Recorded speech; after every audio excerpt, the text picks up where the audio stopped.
This podcast is a production of the Brickyard Network. To find out more about our lineup of ceramic podcasts, visit brickyardnetwork.org.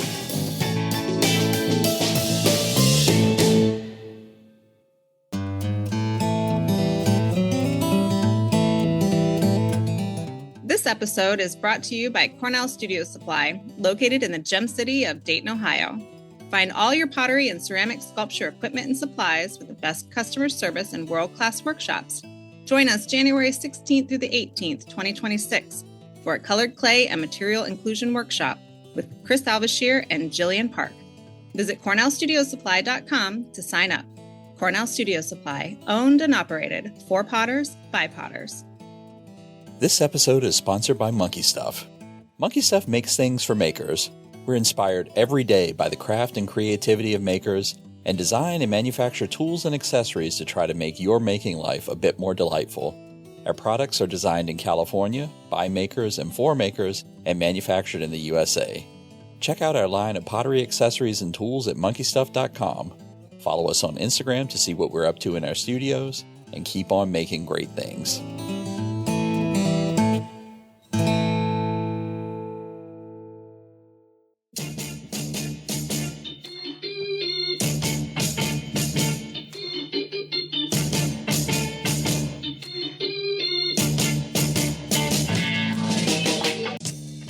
Welcome to the Tales of a Red Clay Rambler podcast, featuring interviews with culture makers from around the world. This is Ben Carter. I'm going to be your host. If you'd like more information on the show, please visit our website, talesofaredclayrambler.com.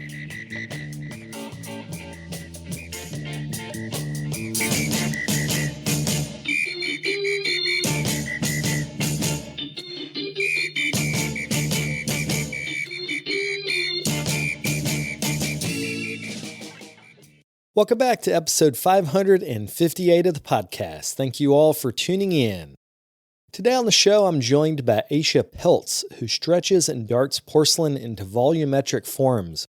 In today's interview, we talk about pushing porcelain to its limit, learning to self-edit in the making process, and the symbiotic relationship between her studio practice and teaching at Bennington College in Vermont. We also discuss her role as a co-curator for the Old Church Pottery Show, which is having its 51st edition this December 5th through the 7th in Demorest, New Jersey.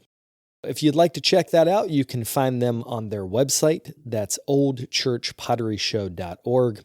If you'd like to find out more about Aysha, you can go to ayshapeltz.com. I'm happy to be serving as the juror for the 16th annual Workhouse Clay International Exhibition. This show highlights functional and sculptural ceramic art being created throughout the U.S. and abroad. To be considered, submit your entry by January the 11th. There is prize money available, so I encourage you to enter, and you can find out more about that by going to their website. There is also going to be a link in the show notes if you would like to directly go and start your submission. Also wanted to mention that I'll be having a holiday sale that's going to be happening that first week in December. So I hope to post that on December the 5th. So make sure to check out the website. I'm going to have a bunch of new work for that. That's carterpottery.com. Without further ado, we'll get to the interview.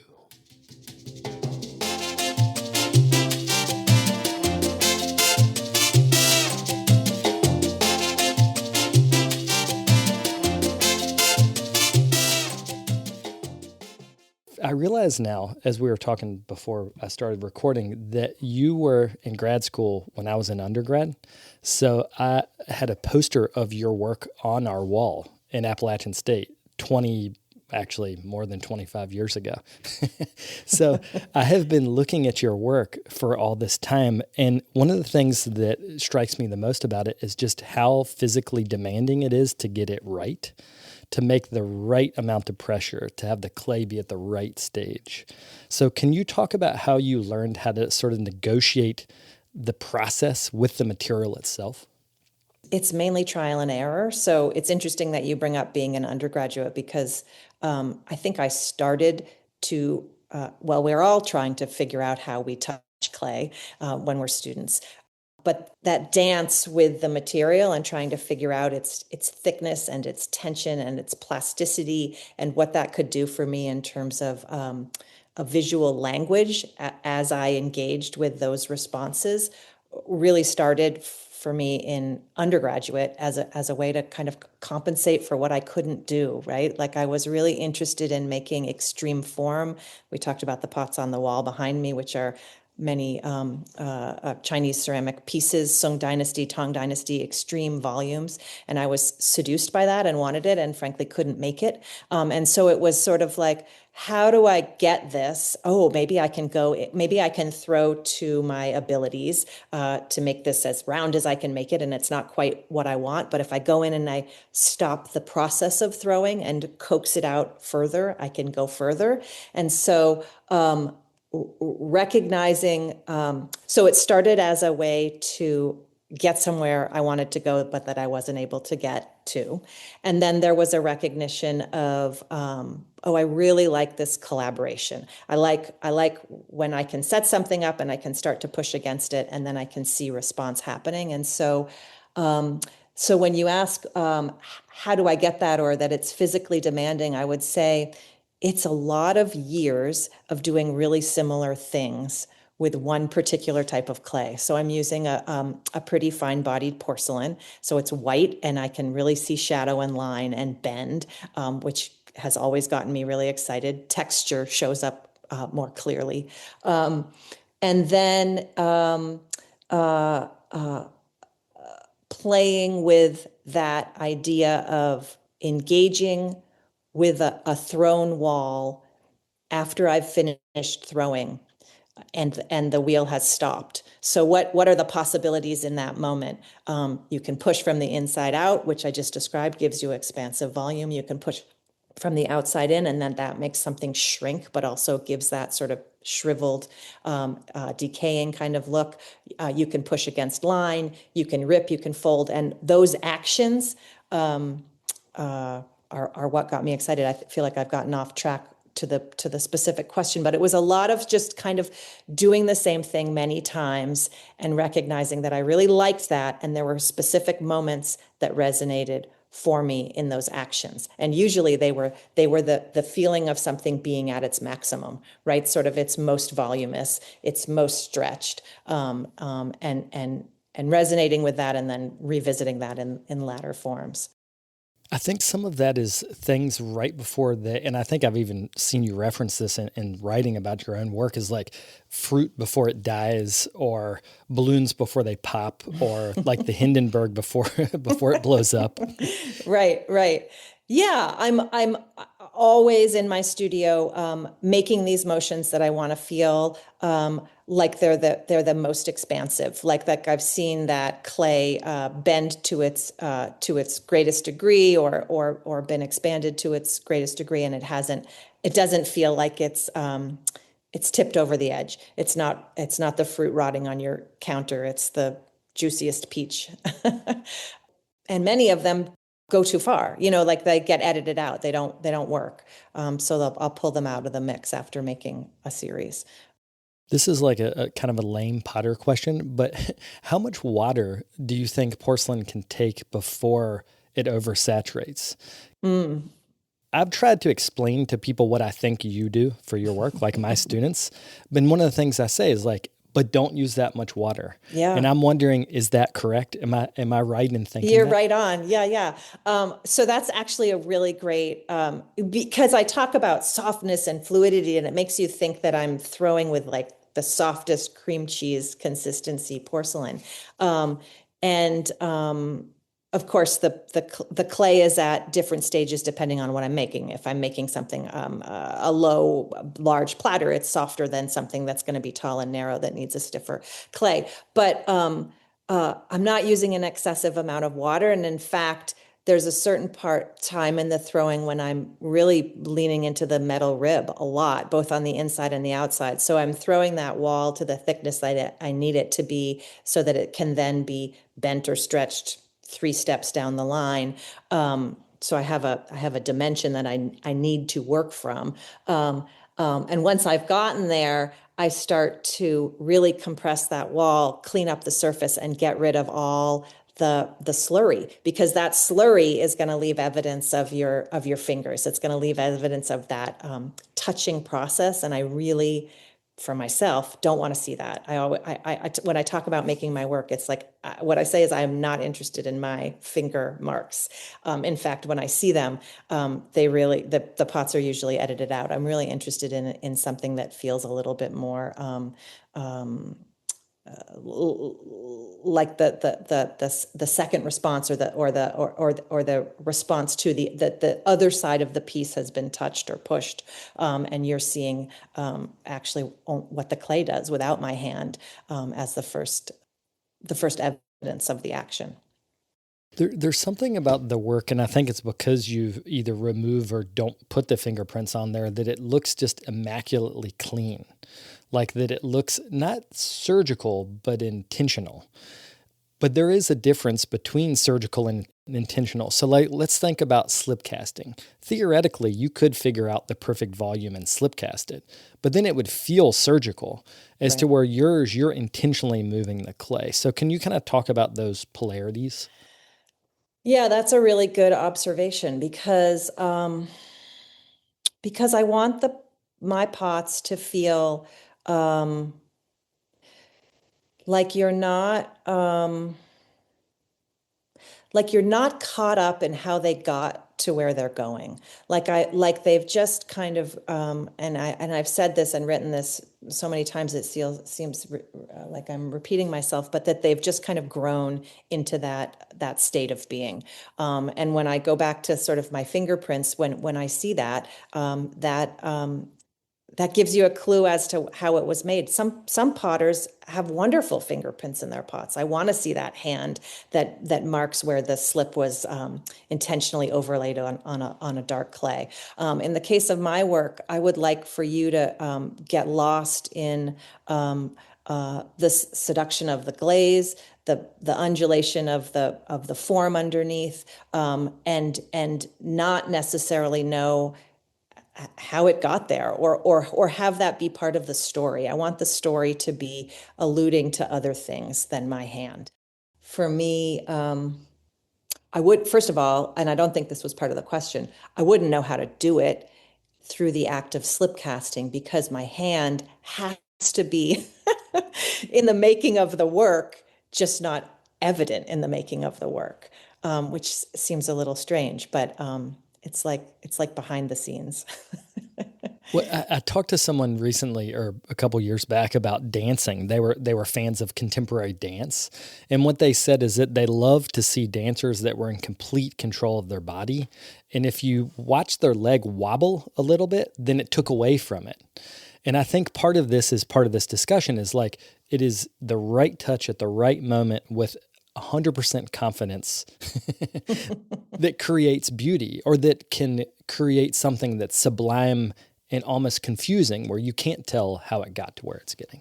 Yeah, I like that analogy of the dancer. Yeah, you're not there to see the labor that's gone into making that beautiful move. You just want to see that beautiful move through space, and that's what I'm trying to do. And often, frankly, don't do it very well. Like when I'm sitting beyond the screen here is my studio, and there are so many examples of like, didn't hit it, right? Like it's like there, I feel like I have a few pots in my memory that I've made that sort of get there, but there's a lot of them that don't,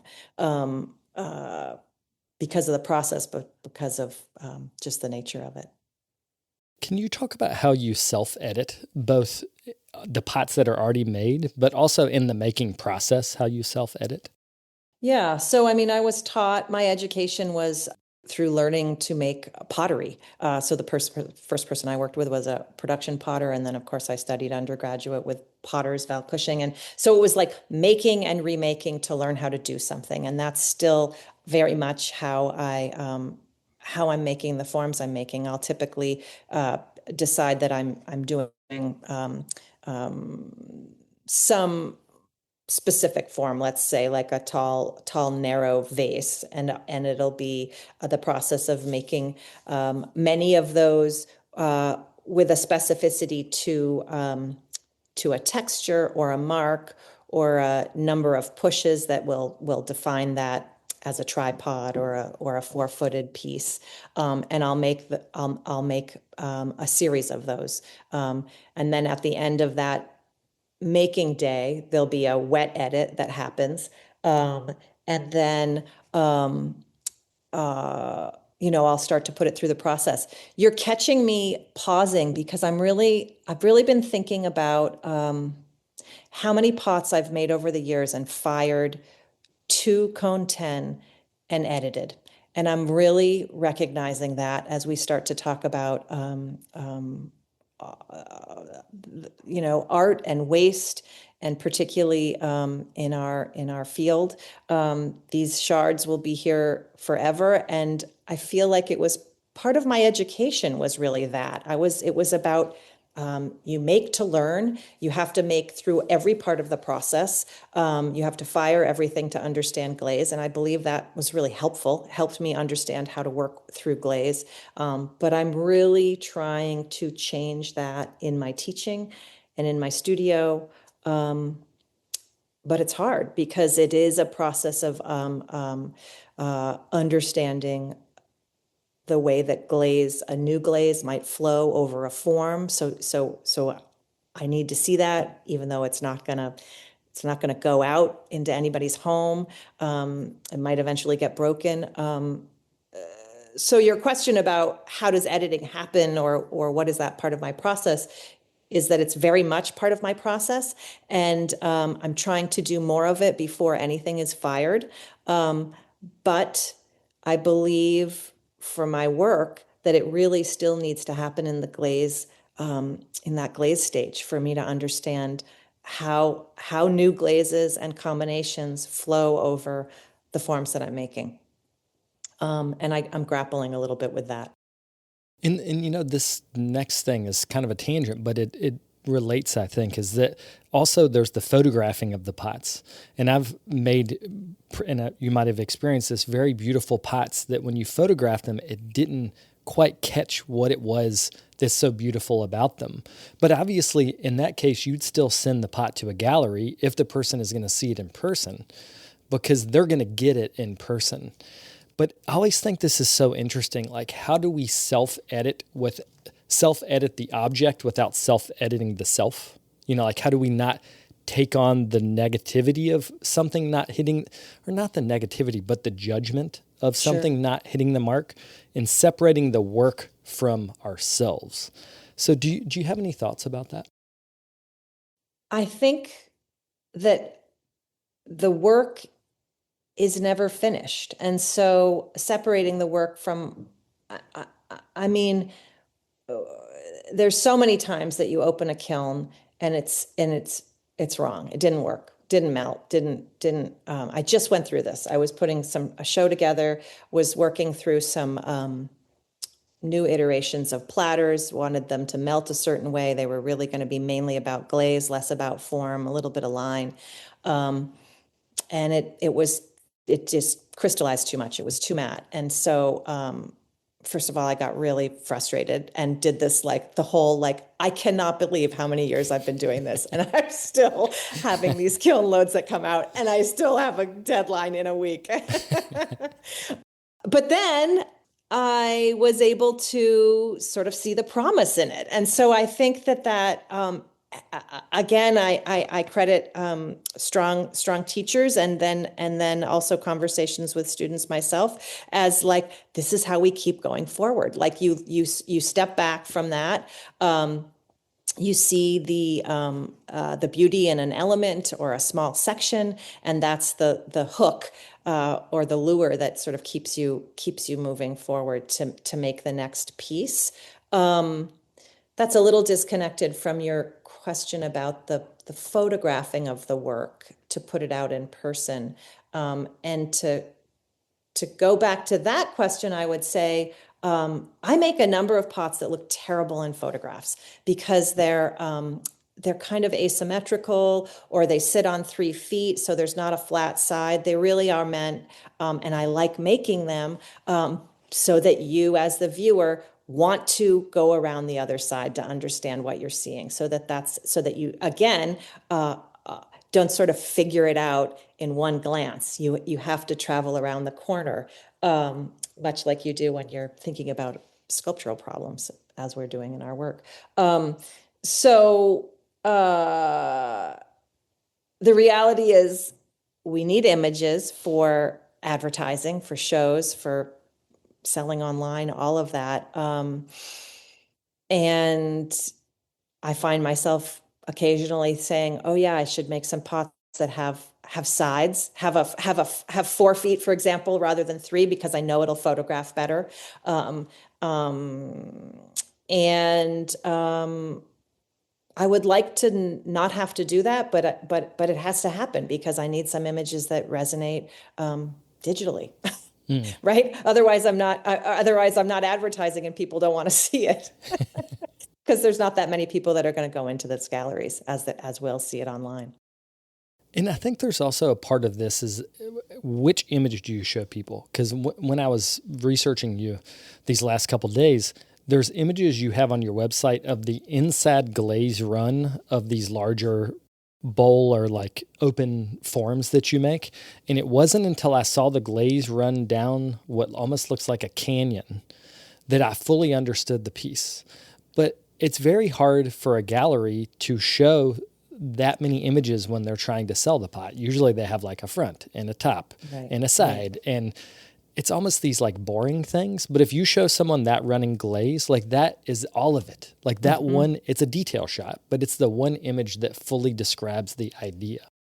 Well, I think galleries are picking up on that. My sense is that they're giving you a little bit of a range, right? Like send us front, bottom, left and right, and then maybe a couple of extra ones. And I think that that's great. I would say the best photos I get are with my photographer, who I see a couple times a year, and he takes the clearest, crispest images.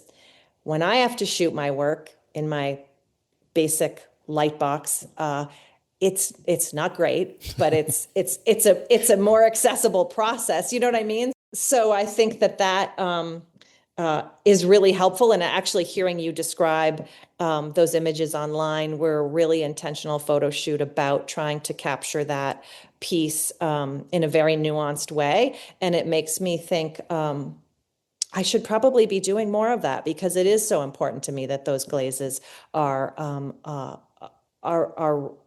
that the nuance of them is sort of resonating with the viewer, and that we lose that when we only see one profile image of the piece, and that probably could be done better and more consistently for me. And also there's a scale shift that's happening in that one specific image, where the beauty of the glaze running down is so reminiscent of like a waterfall going down of eroded rock. Like it almost looks like the Grand Canyon type thing. And when I think about landscapes like that, it makes me as a human feel small. Right, it makes me think about human time being very short and geologic time being very long. And I think that some of the pots that you make, especially those big open forms, also make me feel like that. They make me feel small. And that's part of beauty. Like I think things that are really beautiful often have a humbling effect on me, that they make me feel rightfully so. Like my experience is very limited. But then the pot helps me to see clay in a different way. It helps me to see function in a different way. So can you just describe those forms? Because those are some of my favorite that you make, the ones that come up and that are kind of cut and put back together. I appreciate you bringing up scale, and because those pots are that for me in the making. They're the biggest pots I make. I started to make them after seeing Peter Volkus make a platter with an assistant. Sam Harvey was helping him throw, and watching that scale and watching them kind of swimming in that process of moving that much clay, and how that became so physical that when the later actions of fingertip started to engage with it, it became this incredible two extremes happened in one form. And that really resonated with me. And so thinking about that in my own studio, I came back to slowly working towards making these big platters, which can be made with about 50 pounds of clay. And the act of centering that much clay, I usually do it I split that 50 pounds into 3 wedged balls and then center them slowly, one on top of the other. So I'm only actually working with about, 12 and a half, 13 pounds at a time. So that takes a period of time, and then I'm pushing it down, and then I'm opening it out. So there's a really physical labor in it that takes me setting up a time to do that in my studio that's very intentional. Whereas I can come in and make a small vase or a cup pretty easily any time, any day. But those large platters is a moment when I go to the studio in a very intentional way of making something big and physical, and I have to be ready for it, and kind of warmed up for it. And then once I've centered and thrown that piece, I'm pushing it out. It's a really simple form. It's just kind of a big dog dish. There's no curve at the bottom. It's a flat bottom, goes wide, and then it gets pulled up. But it's that kind of slow process of the labor of wedging, centering, pushing down, opening up, and then you get this big kind of ready to go canvas, right? It's like it's become this like bathtub. It's physically, my arms kind of move across it as I've pushed that floor out, and then I come up to the wall. So it starts to feel very,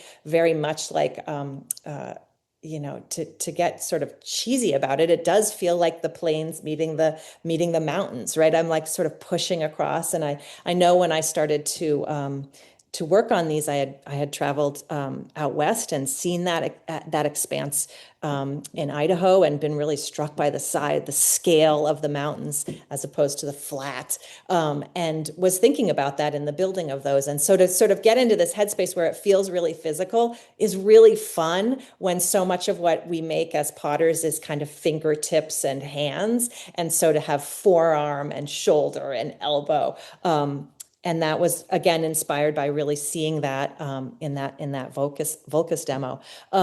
And so the act of sort of getting there to build that wall, and then I put the texture in, and then I start to push from the outside in. It feels like a little bit like earth moving, like you're sort of in this physical process, and I love that. And so when they work, it's become this kind of collaboration of like labor, push, manipulate, and then here we go. Many of them don't work. But it's great to hear you respond to sort of that scale piece, because it's in the making, and a really fun part of the making of those. And also it's very, like 50 pounds of porcelain, there's financial value to 50 pounds of porcelain. Like you're committing when you make something that's 50 pounds, but you're also just so committed to the process to keep the touch soft. Because what I've found is when I upscale the pots, my own pots, they tend to get tight because I'm scared, because it's so big. So those pots don't feel like that. They actually feel the opposite. Like they're formal, like they're cut and put together in a specific way, the walls are, but they still have this softness that some of the plates do, or some of the really small things. And that, as a potter, like I appreciate that you can keep that feeling the same. Well, thanks. I think it's making them a number of times. It's sort of like knowing I have steps that I know will give me some results. Like I know if I put a texture in on the inside of something, it's going to expand. If it's a tight texture, it'll expand this much. If it's a loose texture, it'll expand this much. So I have clues about my process that I've done so many times. I know that if I cut down very far, then it opens up even further to feel like it's more open. If I cut very shallowly, it's going to feel more contained. And so I'm making decisions about those directions that I'm putting into the pot, but then there's so many steps to it then in the end, it sort of becomes what it is, right? Like the weight of the clay wall might be just thick enough that when I actually do that final push, it goes just a little bit more. And so those are the things that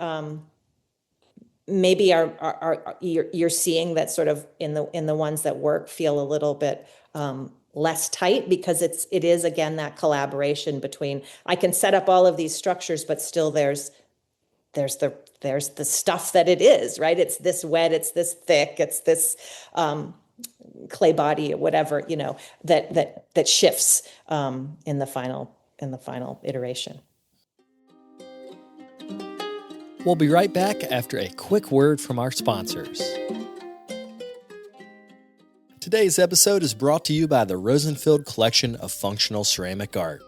The collection exists as an online resource for research and inspiration, featuring photos of over 4,000 objects made by over 1,000 artists.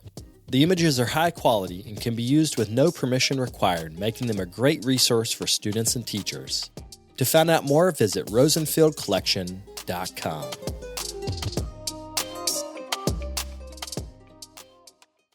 Well, I wanted to switch gears and talk about the way that you've balanced your life. So you share a teaching position at Bennington College, which is an unusual thing, I think, to share positions. It's a brilliant thing, though, because what that means is that for one semester you teach and then the next semester you don't. So you can rely on the cycle of the studio coming back after you've taught. So can you talk about how you're finding balance in that ebb and flow?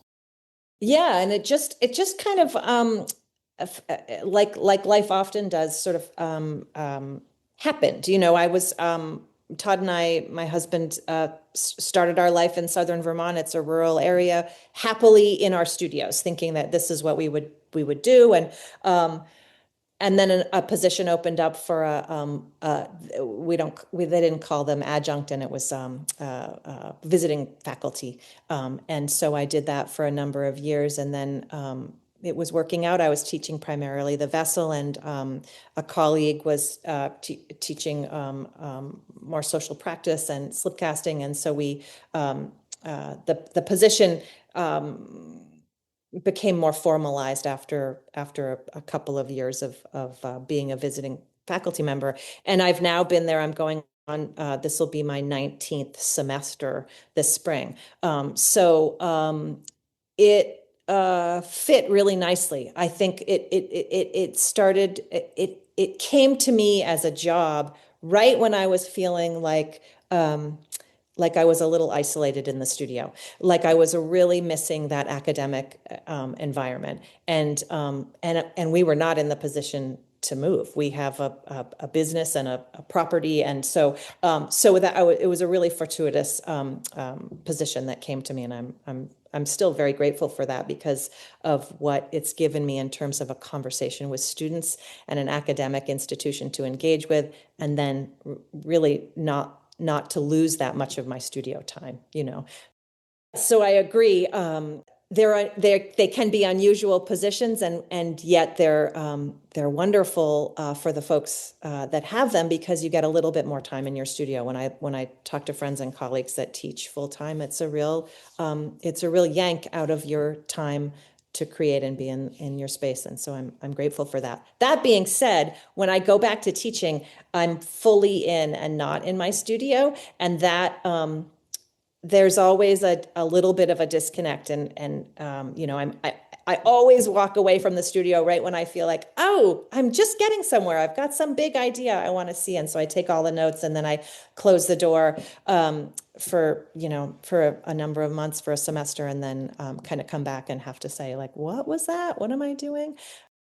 There are some semesters that I'm able to keep a foot in the studio, but for the most part, I'm really only teaching and doing very little of my own making. And I would say that's the nature of my process. I feel like I'm not able, I feel like the way that I work is really like training for a marathon. Like if I'm not in here regularly moving my body and moving my hand in the motions that make the pots, they're not very good. So to come in for, 3 hours a week to make some work is not going to make great work. And so I really find for my practice and my studio is that I need more consistency and intense time in the studio. Yeah, so the balance is just that, and it's taken a lot of years to figure it out. I recently went to test some glazes that I thought, oh, I haven't seen this combo, and I'm going to test these. And I was going through some old test tiles, and I realized that I had already done that whole series of glaze tests, not once, but twice, because the life of this, disconnected time when I walk away, I forget, Well, when I think about your sort of business life, you've got studio, teaching, and then bats. You and your husband own a company that makes bats, Studio Pro. So can you talk about that? I think about it as like a tripod, kind of like your pots. So what's the other business side that's kind of a part of the mix? Todd and I do make throwing bats, and we've done that for many years. That is a business that Todd came to through his father, and was actually an offshoot of his grandfather had a business making product out of hardboard materials in Worcester, Massachusetts. His father continued that business, and then when Todd left graduate school, he started a business, a simple under his name, making bats using the waste product that came out of his dad's factory. And so using like the offcuts, I was a part of that, and we put out some free samples and started our business. And that was almost 30 years ago. And that business has been a consistent small income that has helped us take some pressure off our studio sales. And so that was the intention in starting it, and has thankfully continued all these years. It's really made it possible for us to continue to make pots. So what started as a very small sort of piece of using his father's factory space, when we moved to Vermont, we built a building that could hold the bat production, as well as our studios. We made those bats, he and I, together using a panel saw and a band saw and a punch press for many years. And then when we were about to have our second child, we decided to remortgage our house and buy a CNC machine, a router that could cut out sheet stock. And that was a bit of a Hail Mary, a bit of a like, oh, we are going to have 2 kids. We need more money. And really, to Todd's credit, he took it on. We bought a machine that gave a lesson, or came with programming and training on the use of the machine. And Todd took that on, and now does that. When that happened, I stepped away from some of the physical making of the pieces, simply because I was less available, having 2 kids and teaching, but also wasn't trained in it. So he runs the CNC machine. I do the bookkeeping, but Todd is really the force behind the bats, and incredibly grateful to him for keeping that going. It's a real small business, but it's been a huge part of allowing us to live in a really rural community. And it is a tripod. It's totally a tripod. My teaching gives us certain things like healthcare. The bats give us a consistent income, and the pots are what we love to do. And the other 2 support our ability to do that. So it's a puzzle, and I enjoy talking about it because I think it's important. I think it's the rare person, and they are out there, but it's hard to make a living solely on making and selling your work. And so I think that when we can share how we figure it out, it's really helpful, particularly for students. I often try to bring students here to show them what we do, because we consciously made this decision when we left graduate school. Both of us said, okay, we're really committed to art. art practices. How do we keep this going without compromising the things we want to make them more sellable? But what we know about the world is the clay community. So what can we do? Oh, well, we have this, we have the ability to make this thing and sell it to people who we know. We know the ceramic suppliers, we know the schools, and so that worked for us and has continued to work. So yeah, I think it's helpful to think about, what are your skills? What do you know? What can you do? Well, part of making it work as a family and as an artist is figuring out the finances, like how to make enough money in which little part of your business life. But then another part is being able to reset your expectations, that when you're teaching, you're not thinking about making, or when you're making, you're not thinking about bats or whatever. How have you, as you've matured as an artist, been able to reset your expectations, or maybe right-size your expectations of your life as a maker? Yeah, that's a really good question. I think letting go a little bit, trying not to compare myself to others, becoming middle-aged, and feeling a little less self-conscious has helped a lot. Also, trying to lean into, particularly when I'm teaching, trying to lean into what I'm getting out of that time in my year, right? The time that I'm teaching is a really, there's vibrant conversation about our field. I'm totally engaged with these wonderful students that love this material, that want to learn about the history, want to learn about the process, are planning their own curriculum in this small liberal arts school I teach in. So that's really fortifying. And so if I'm feeling a little angsty about not being in my studio, I have to lean into to recognizing how that's bolstering me. And on the flip side, when I'm in my studio, I'm not really pining for teaching, but I'm still engaging. I advise year round. So I'm talking to my students and I'm talking about their academic process and their artistic process. So I am engaged in that 2 semesters a year. So I should put that in there. But it's kind of recognizing how both feeds the other. And I think that took a number of years of doing it. And there were a number of years when I was frustrated that I wasn't able to teach and make fluidly. Like, why can't I figure this out? Other people do it. How come I can't go to my studio and make brilliant work with only 1 day a week?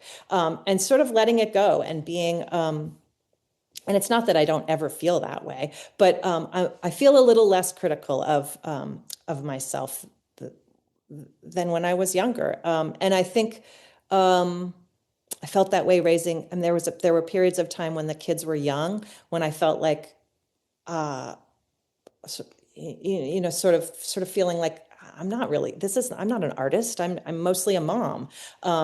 And thankfully, we have incredible people in our field that have shared their voice about this process through podcasts like yours and articles. And I have voices in my head that support me in knowing that it's okay. Andrea Gill was my undergraduate instructor, and I remember going to a lecture, and she said, don't forget that there will be times when you are not making work, but you're still an artist. There will be times when you will be mothering, and you will feel like you're not, but you are still. You're just in a moment when it's not happening right now. And that was so helpful to hear. And I still think about it, and I still tell young artists that are figuring it out that story, because it's helpful, especially when it's somebody that you admire and look up to. Did that answer your question? It did. Yeah. No, I need to hear this. I have a 3-year-old, so I am literally right where you just said. Like the other day, I thought, am I even an artist anymore? And it's good to hear Andrea's thoughts and your confirmation that being an artist is about the way you look at the world, not how much you make. Yeah. Yeah. I think And thank goodness we have artists who are parents. I would also say that, like, yeah, that gives you an understanding of yourself in the world and this small human and another way of seeing things that will come back and feed your work. And so, yeah, I'm grateful to people that that start families and continue and slog through, even though it's hard, because I think it's really important. Well, I wanted to wrap up talking about the Old Church Pottery Show, which you've been a part of for many years. And first, can you just talk? We did a whole episode years ago about the history of the show, but can you just give a brief description of Karen Carnes's role in how the show got started and how that's continued over the years? Sure. So the Old Church Pottery Show and Sale is a show and sale that happens in Demarest, New Jersey, the first weekend in December every year for 51 years this year. And Karen Carnes, wonderful potter, started working with her close friend, Michael Zakin, who was the director of, or started the Old Church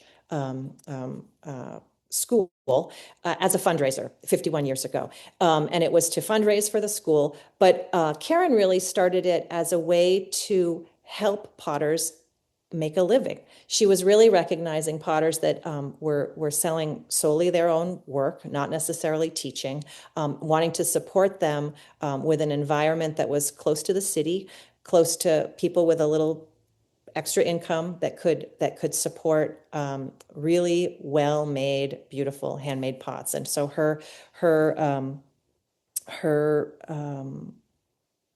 what she always said was she wanted to choose the best of the best to come show at Old Church. And she did that. And she did that for many, many years. And it's created a show that has an incredibly educated population that comes every year, that knows the work, that knows the makers, knows what they're coming to see, and has an understanding of the process that I've never experienced in other environments, sales. And so Karen, towards the end of her life, passed on the curating of that show to Bruce Dennert and Chris Guston, who did it for a couple of years, and then invited me to become involved. And we've been doing that together now. I meant to check the dates. I think it might be for 6 years now. But we gather and we put together the list of artists that'll be invited. It's usually about between 28 and 30 artists, and we meet in February, and we look at the expanse of makers across the globe, but we're also realistic about who can get there. So most of them are from the States. And we try to put in as much breadth as we can in terms of the type of work being made, the type of potters making the work, so that we're showing lots of options and opportunities to the people that come through the doors. And so that list, some artists will give suggestions, of people that have been in the show, will make suggestions for people that they would like to see in the show. Karen had artists that she wanted to continue to have supported that had been with her for a long time, and those makers are still often in the show. And so it's a special event. I would say it's unique in how long it's been running. So you really have this 51 years of doing the same thing on the same funky shelves in the same four walls. But it's become a really broad cross-section of makers that are wonderful to see. And I would encourage students, particularly those folks that can hop in their car and get there. It's a really great place to connect with artists and their work. You get to see a lot of work. That's the other thing that's really unusual, is that the people coming are usually bringing between like 60 and 100 pieces. So if you're like, oh, I've seen this artist's work and I'm really curious about it, you get to see a body of work. The person is there, so you can really start to understand how they've come to make the decisions about the pots that they're showing, which I think is really exciting, because you can get to nuance and detail in a way that's much more in depth than just looking at one piece from a person. And we talked before we started recording about how that show provides momentum for the pottery community, because so many people, or I live in New Jersey now, so many of my students and friends go there, look at the work. Everyone buys stuff, of course, but they also come back with ideas. Like, it's a real disseminator of information within the maker community. And man, it's just like every time I go, I literally see someone's pot that changes me. And like, that's a good show that can have that effect. That's great to hear. And I would say that's a big piece of our conversation when Bruce and Chris and I are in the room looking. We're really talking about how are these pots made? How are they fired? What are the ideas that this artist is working on? What is the line quality of this artist? Oh, if we're going to have two people doing illustrative, how are they different? So that you can go in there and see a really wide expanse of solutions. And I think you're right on that's so it's great to hear that you're seeing that, because that's, the three of us are educators. So we're thinking about who's coming in and we want everybody to take something away that's interesting or pings with them in a unique way, right? So that there's a lot of information that everybody can, I hope, many people can get something from.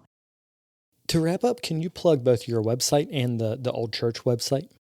So my website is just my name, Aysha Peltz, .com.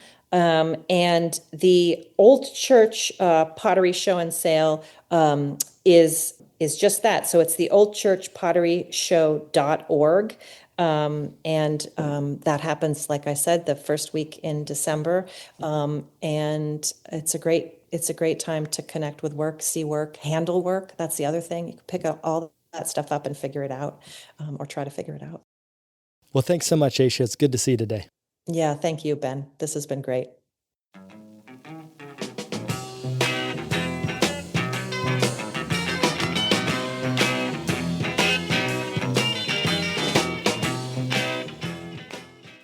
I'd like to thank Aysha for coming on the show. As I mentioned at the beginning of the episode, I have been looking at her work since I was literally a teenager at Appalachian State University. So it was a pleasure to have her on the show, and I really appreciate her taking the time to chat. Before we go, I'd like to thank today's sponsors. That's Monkey Stuff, the Rosenfield Collection of Functional Ceramic Art, and Cornell Studio Supply. If you or your organization is interested in becoming a sponsor on the show, you can get in touch at talesofredclayrambler.com. I'll be back in a couple weeks with another episode. Thank you all for tuning in. If you'd like more information on the artists on the show, or if you'd like more information about the workshops and events that I'll be having in the next couple months, you can follow me on Twitter, Instagram, and Facebook under Carter Pottery. Another great way to support the show is to leave me a comment on iTunes. To do that, search Tales of a Red Clay Rambler under iTunes Podcasts, and you'll find a page that's linked to our show. Thank you guys for the support.